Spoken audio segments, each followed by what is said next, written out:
Hello friends, இன்றைக்கி கொத்து சப்பாத்தி செய்ய போகிறோம்.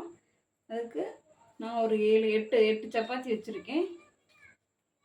சப்பாத்தி நம்ம கட் பண்ணி எடுத்துகிட்டு வந்துடுவோம்.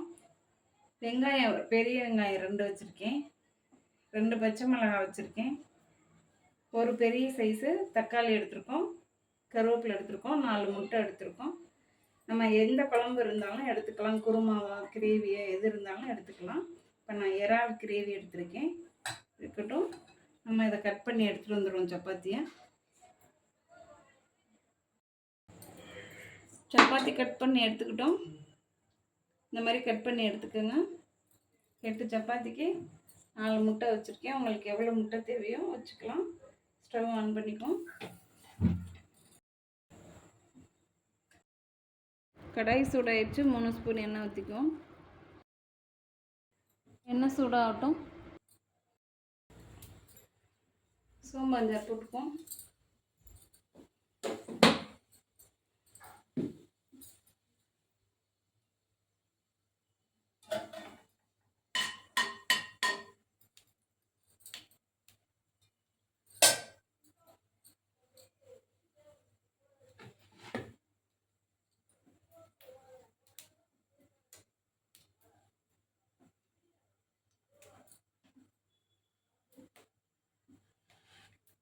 பச்சை மிளகாய் போட்டுக்குவோம்.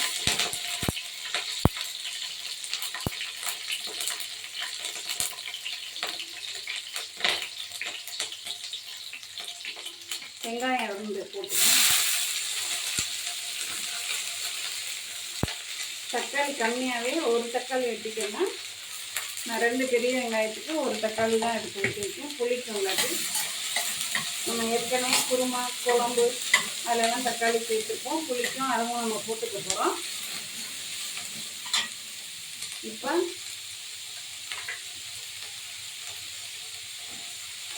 ஆல்ரெடி சப்பாத்தியில் உப்பு இருக்கும். நம்ம அரை உப்பே சேர்த்துக்குவோம். அரை ஸ்பூன் சேர்த்துருக்கேன்.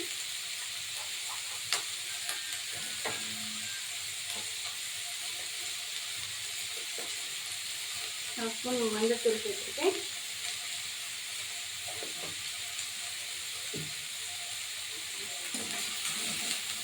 நல்லா வெங்காயம் வதங்கட்டும்.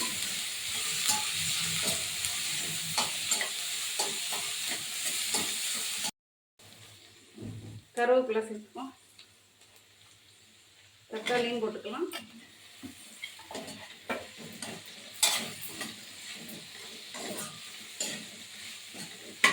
நல்லா வதங்கட்டும். நம்ம மூடி போட்டு மூடிக்குவோம்.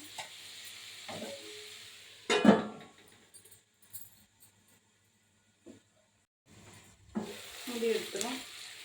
இந்த அளவுக்கு போதும் வெங்காயம் தக்காளி வதங்கணும்.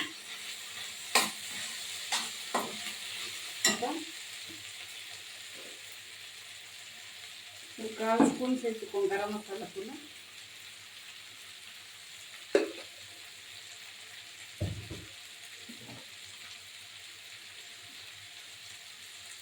கால் ஸ்பூன் மிளகாத்தூள் சேர்த்துக்குவோம்.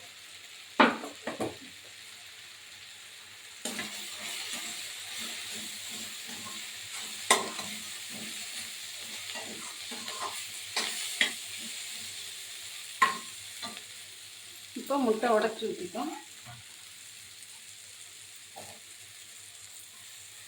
சிம்மில் வச்சுக்கிட்டு உடச்சி ஊற்றிட்டோம். நான் 8 சப்பாத்திக்கு 4 முட்டை வச்சுருக்கேன். நீங்கள் 2 வச்சுக்கிட்டாலும் பரவாயில்ல, 3 வச்சுக்கிட்டாலும் பரவாயில்ல, அதை விட கூட வச்சுக்கிட்டாலும் பரவாயில்ல, நம்ம இஷ்டம்தான்.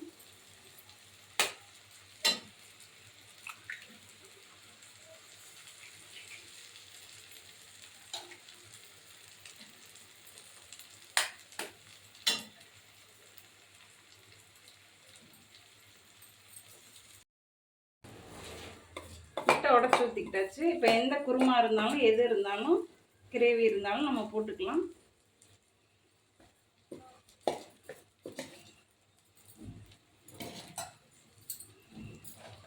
இப்போ நம்ம சப்பாத்தியும் போட்டுக்குவோம்.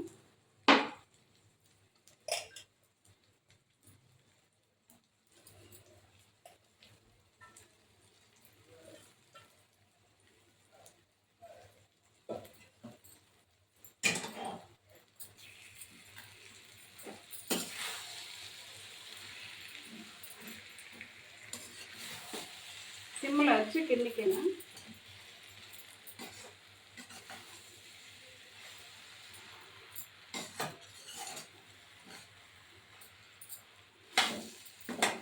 கிண்டிட்டு நம்ம மூடி போட்டு கொஞ்சம் மூடிக்கும், அப்புறம் கிண்டிக்கும்.